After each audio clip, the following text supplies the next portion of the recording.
La France périphérique, ça n'existe pas, et on peut le dire, c'est un consensus scientifique. La description que recouvre l'expression a été largement réfutée par un ensemble de chercheurs et chercheuses en sciences sociales. Des géographes, des sociologues, des économistes, des politistes, etc.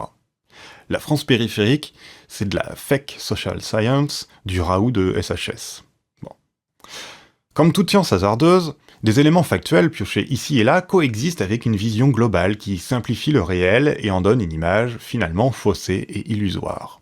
L'expression de France périphérique peut sembler parlante ou corroborer une sorte d'intuition partagée dans la société, mais ce qu'elle recouvre n'existe donc pas.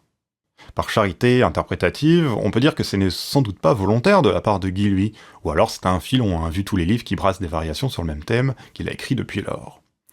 Mais sa thèse donc de départ est peut-être en quelque sorte trop ambitieuse. Elle découpe, elle sépare deux sphères sur plusieurs plans qui se recouperaient de manière presque parfaite. Le plan territorial, le plan politique, le plan social, le plan économique, le plan idéologique, celui des valeurs morales et politiques, sans parler du plan culturel qui masque à peine un plan soumis à des catégorisations ethno-raciales, en témoigne donc l'usage des termes petits blancs. Et le problème aussi, au-delà de la simplification géographique et sociale, c'est le basculement dans un registre politique et culturel largement douteux. Le social disparaît vite derrière le culturel. Et bien sûr, si Guy Lui a tout à fait le droit d'émettre un avis politique et des propositions prescriptives à partir de ses analyses, autant que celles-ci soient justes, ce qui n'est pas le cas.